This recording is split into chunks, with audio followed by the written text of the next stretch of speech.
एक बड़ा झटका दिया है। एक साथ 59 ऐप को बैन कर दिया गया है और इससे चीन को भारी नुकसान झेलना पड़ेगा। 100 सेकंड में जानिए कि चीन की आमदनी पर भारत के बम्पर अटैक। जी हाँ, अब देखना बंद कीजिए, क्योंकि टिकटॉक की लत लगाने वाले चीन का नशा भारत ने एक झटके में उतार दिया है। भारत सरकार ने टिकटॉक समेत 59 चाइनीज ऐप पर बैन लगा दिया है। भारत चीन तनाव के बीच केंद्र सरकार ने बड़ा फैसला किया। जी हाँ दोस्तों, अभी हमें टिकटॉक को यूज़ करना बंद करना पड़ेगा, क्योंकि इंडियन गवर्नमेंट ने परमानेंटली टिकटॉक को बैन कर दिया है इंडिया से। अभी आप प्ले स्टोर में भी जाके देख सकते हो कि प्ले स्टोर में भी आपको टिकटॉक नहीं मिलेगा, क्योंकि इंडियन गवर्नमेंट ने अभी एक कंफर्म कर दिया और परमानेंटली इंडिया से टिकटॉक बैन कर दिया है। और अभी आपको कुछ बाकी न्यूज़ का पार्ट भी दिखा देते हो, कुछ इंपॉर्टेंट पार्ट्स देख सकते हो। भारतीय सुरक्षा एजेंसियों से चाइनीज ऐप की एक लिस्ट को तैयार कर केंद्र सरकार से अपील की गई थी, इनको बैन किया जाए। आपका डेटा आपके फोन से, आपके अलग अलग डिवाइसेस से चुराती थी। वो चुराने के बाद वो अपने सर्वर्स पर रखती थी और उस डेटा को चाइनीज गवर्नमेंट के साथ कमाई करता है। आईटी मंत्रालय ने सूचना प्रौद्योगिकी अधिनियम की धारा 69A के तहत 59 ऐप्स पर बैन लगाया है। 800 मिलियन यूजर्स करते हैं चीनी ऐप्स का इस्तेमाल। चाइनीज इकोनॉमी को लगेगा जोरदार झटका। चाइनीज प्रोडक्ट बाइकआउट से ज्यादा कारगर है ऐप पर पाबंदी। तो हेलो दोस्तों, आप सबको शायद न्यूज़ मिल चुका होगा कि इंडिया में 59 चाइनीज़ एप्लीकेशन को बैन कर दिया है।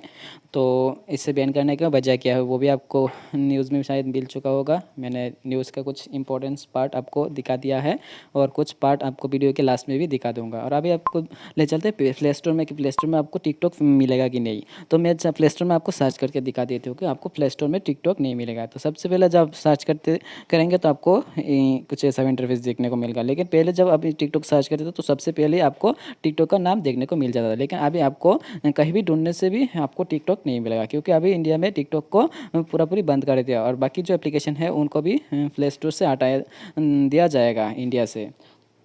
और इंडियन गवर्नमेंट की ओर से ये भी निकल के आया है कि इंडियन जो गवर्नमेंट है उन्होंने जो नेटवर्क प्रोवाइडर जो होते हैं कंपनीज, जैसे कि जियो, वोडाफोन, एयरटेल, जो भी ऑपरेटर्स होता है उनको ये बताया है कि ये जो चाइनीज़ एप्लीकेशन है उनको यूज़ करने के लिए नेटवर्क प्रोवाइड ना करें। इसका मतलब आप जब भी इन चाइनीज़ एप्लीकेशन को यूज़ करना चाहोगे या फिर इन्हें ओपन करना चाहोगे तो आपको इंटरनेट का जो स्पीड होता है वो स्पीड नहीं मिलेगा।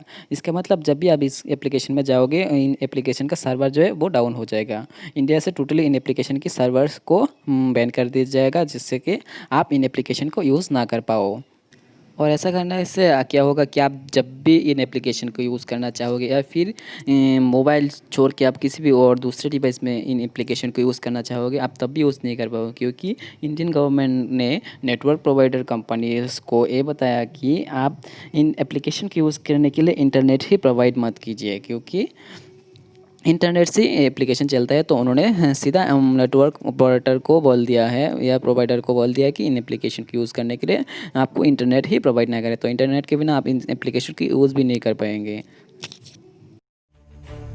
दुनिया भर के आईफोन, आईपैड और गूगल प्ले स्टोर के जरिए पिछले साल ऐप को लगभग 45% डाउनलोड भारत में। तो अभी चलिए मैं आप सबको न्यूज़ की थोड़ा और इम्पोर्टेंट क्लिप्स दिखा के वीडियो को यह भी समाप्त करते हो। और वीडियो को यहाँ तक देखने के लिए आप सबका धन्यवाद दोस्तों। काफी समय से सोशल मीडिया पर लगातार चीनी ऐप्स को बैन करने की मांग की जा रही थी।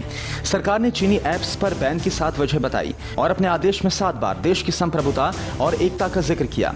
बैन किए गए ऐप्स में सबसे ज्यादा यूटिलिटी कैटेगरी के 20 से ज्यादा ऐप्स हैं। पॉपुलर कैटेगरी में शॉर्ट वीडियो और म्यूजिक कैटेगरी के ऐप्स 18 में या अमेरिका में सबसे ज्यादा डाउनलोड किया जाने वाला ऐप बन गया।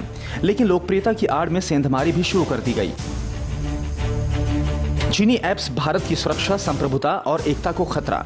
130 करोड़ भारतीयों की प्राइवेसी और डेटा की सुरक्षा की चिंता। एंड्रॉइड और iOS प्लेटफॉर्म पर मौजूद कुछ मोबाइल ऐप्स का गलत इस्तेमाल, अवैध तरीके से यूजर का डेटा चोरी कर भारत के बाहर सर्वर पर भेज। आपको शायद अभी पता चल चुका कि इन एप्लीकेशन को ब्लॉक करने का मेन जो रीज़न है वो रीज़न क्या है। तो आशा करता हूँ आपको समझ आ चुका होगा और आप इन एप्लीकेशन को यूज़ करना बंद कर देंगे।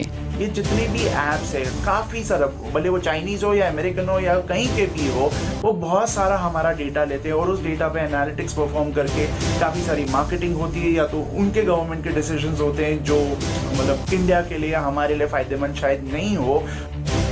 Indian cyber crime coordination centre गृह मंत्रालय को भी इस तरह के खतरनाक ऐप्स को तुरंत बैन करने के लिए रिकमेंडेशन भेजी गई थी। कुछ ऐप्स और उनके गलत इस्तेमाल को लेकर लोगों ने भी चिंताएं जाहिर की थी। कंप्यूटर इमरजेंसी रिस्पांस टीम को भी डेटा चोरी और प्राइवेसी को खतरे की शिकायत मिल रही थी। संसद के अंदर और बाहर भी इस तरह के ऐप्स को लेकर चिंताएं जाहिर की जा रही थी।